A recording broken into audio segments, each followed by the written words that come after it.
ఆదర్శమని ఈ సభాముఖంగా తెలియజేస్తున్నాం. ఆ రోజు నుంచి ఈ రోజు వరకు తెలుగుదేశం పార్టీ కార్యకర్తలే కంచుకోటకి కాపలా కాశారు. జెండాలు మోసింది కార్యకర్తలు, పోరాడింది కార్యకర్తలు. అందుకే నాకు ఈ కార్యకర్తలే అధినేత అని ఈ సభాముఖం మీకు తెలియజేస్తున్నా. దీంట్లో భాగంగా నేను ఒక ఉదాహరణ ఇవ్వాలి. శ్రీకాకుళం జిల్లా రాజం నియోజకవర్గంలో అంతకపల్లి అని ఒక గ్రామం ఉంది. ఆ గ్రామంలో ఒక పెద్ద ఆయన ఉన్నాడు.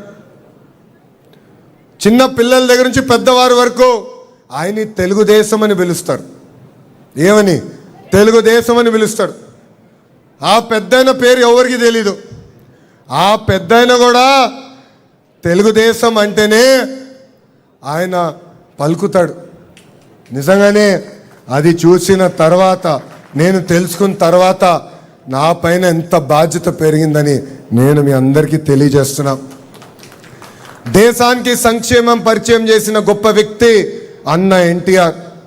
2 రూపాయలకే కిలో బియ్యం, 50 రూపాయలకే ఆనాడు రైతులకు హార్స్ పవర్ కరెంట్, పెన్షన్ కార్యక్రమం కానివ్వండి, పక్కా ఇల్లు కానివ్వండి, గురుకుల పాఠశాలలు, మహిళలకు ఆస్తుల సమాన హక్కు, పటేల్ పట్వారీ వ్యవస్థ రద్దు, బీసీలకు ఆర్థిక రాజకీయ స్వాతంత్రం, తిరుపతిలో మొదటి మహిళా యూనివర్సిటీ, తిరుమలలో నిత్య అన్నదానం, తెలుగు గంగా, ఇట్లా చెప్పుకుంటా పోతే ఒక రోజంతా పడుతుంది.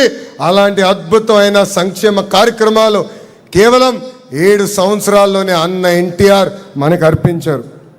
ఇంతేకాదు, దేశానికి అభివృద్ధి చూపించిన బ్రాండ్ మన సిబిఎన్.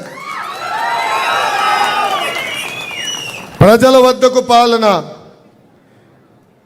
విద్యా ఉద్యోగాల్లో మహిళలకు 33.33% రిజర్వేషన్, మహిళల కోసం దీపం పథకం, డ్వాక్రా, రైతు బజార్, పట్టిసీమ, అప్పుడు ఐటీ అంటే ఇప్పుడు క్వాంటమ్, అప్పుడు సైబరాబాద్ అంటే ఇప్పుడు అమరావతి.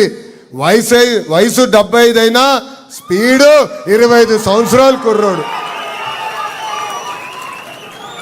ఆయన రికార్డులు బద్దలు కొట్టే వ్యక్తి ఇంకా పుట్టలేదు, పుట్టడు. అది మన సిబిఎన్.